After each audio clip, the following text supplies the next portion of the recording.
I shouted that I'd just been mugged at knife point, but nobody helped. The police can't really do their work right now. They have to follow orders. State Councillor Doh Athan would often talk about the importance of the rule of law. But it seems it's a low priority for police these days, according to people who spoke to Doh Athan. In Yangon, crime is running rampant and not even making the news. Hello and welcome to Doh Athan, a weekly podcast about human rights stories from Myanmar. It's brought to you by Fondation Hirondelle. This episode is produced by a Doh Athan journalist. Names and voices may have been changed to protect contributors.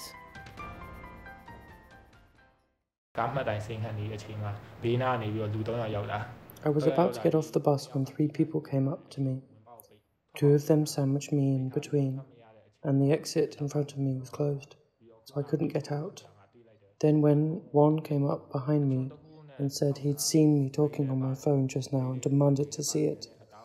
They held a knife to me, pressing it against my skin, and they had a backpack too. I had no choice but to give them my phone.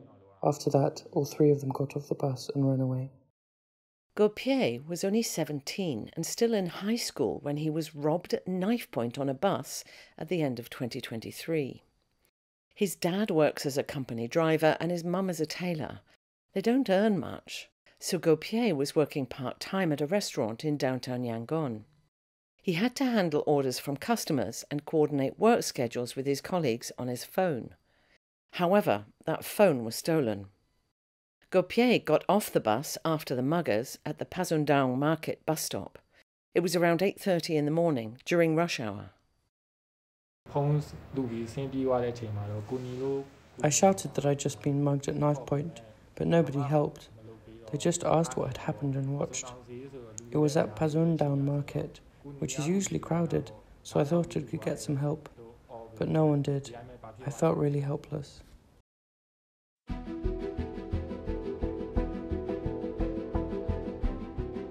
According to the Universal Declaration of Human Rights, Article 3, everyone has the right to life, liberty and security of person. However, since the 2021 military coup, many people in Myanmar have lost these rights. Citizens have to fear both the junta's oppressive rule and increasing crime levels. Thandar is a 48-year-old housewife. Her husband owns a shop and they live in North Okalapa Township. Like many people, they're struggling to make a living. The business is not doing well. Thandar can't afford to wear jewellery or expensive clothes, but she was targeted by a thief on a motorbike a few months ago. It was broad daylight and she was only metres from her home. It was in the afternoon and the street was empty. I was holding a lunchbox near my elbow, an umbrella in my left hand, and my bag was hooked around my elbow. When somebody tried to grab my bag, it got stuck between my arm and body, so they couldn't snatch it. Their force unbalanced me, and I fell, scattering my umbrella and other things. By the time I looked up, the guy was already at the end of the street. That's how fast he was. I knew I was hurt badly. I even thought I might have broken a joint, so I yelled and ran home. The thief didn't get her bag, but the incident fractured her left shoulder blade. Thandar really needed surgery, but it would have cost 20 to 30 lakhs, or $1,000 to $1,500 at official exchange rates. The family couldn't afford that, especially since her husband had to stop working to stay home and take care of her. It was all her extended family could do to pay for traditional medicines. Thankfully, my relatives took care of me so I could get better. If I didn't have them and the money, I would have had to borrow it and end up in debt. Then I'd be struggling to pay it off. It would be much worse.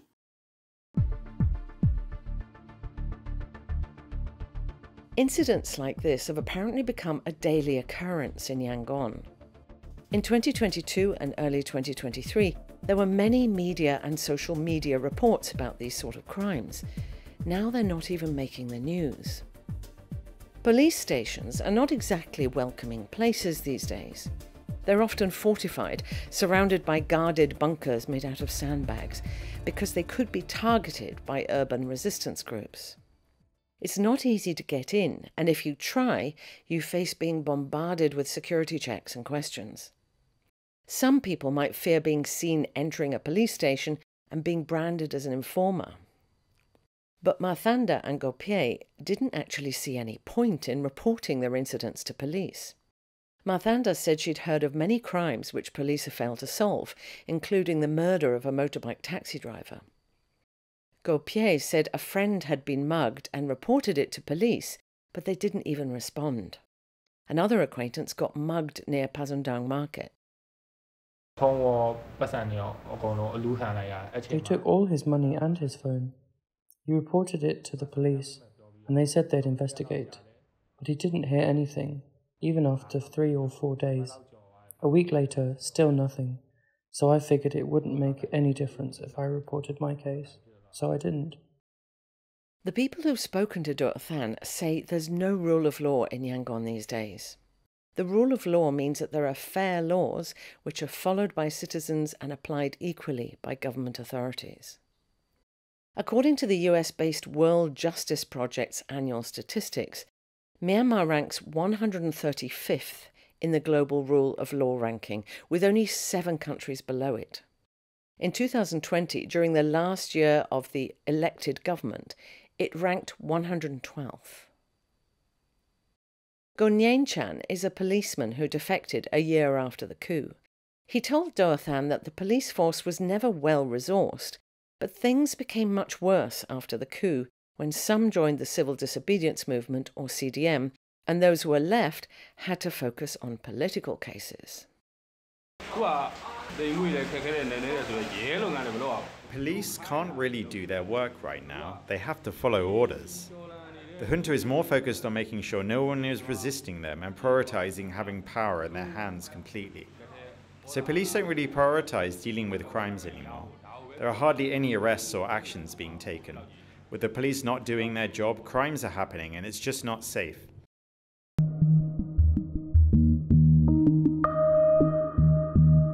Since the coup in February 2021, the Assistance Association for Political Prisoners says about 27,000 people have been arrested for political reasons. But there have been a number of amnesties in this period.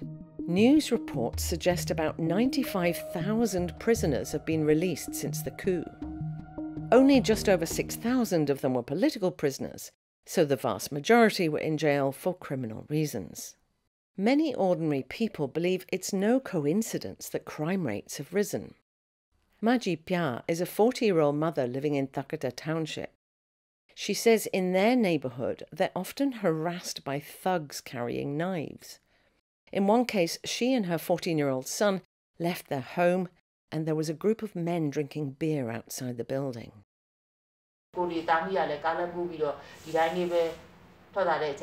My son and I were just trying to cross the road when they yelled, "What are you looking at?" They just wanted to start a fight. These thugs rule the neighborhood now. People walk around with knives in their hands.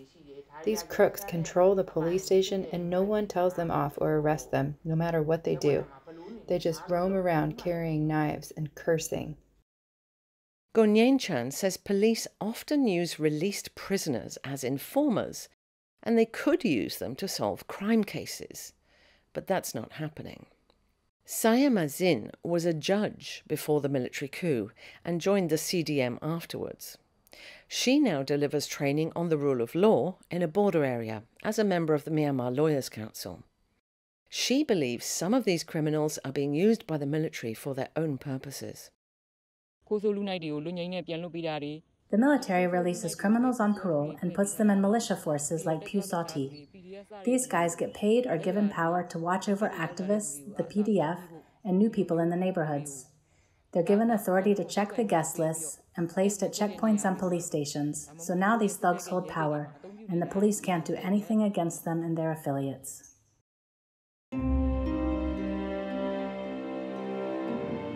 Yangon is the city with the biggest population in Myanmar, with a high cost of living. People are struggling with rising commodity prices, and they face power and water cuts every day. But for many people, like those who spoke to Doh Athan, the worst issue is the lack of safety. Ko Pyae was born and raised in Yangon. Now, it doesn't feel like a safe home anymore.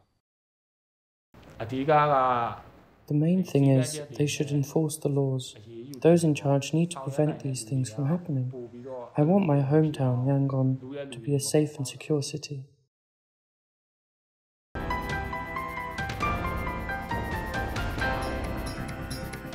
Thanks for listening to this edition of Doh Athan. We'd welcome your feedback on social media. This project on human rights reporting is supported by Fondation Hirondelle with the help of our donors. You can listen to our podcast via the Doh Athan Facebook page. They can also be found on SoundCloud, YouTube, iTunes, Spotify and Telegram. Please subscribe to or follow our channels. You can also listen every Saturday night from 9 to 10 p.m. and Sunday morning from 6 to 7 a.m. on Voice of America Radio. Please tune in again next week.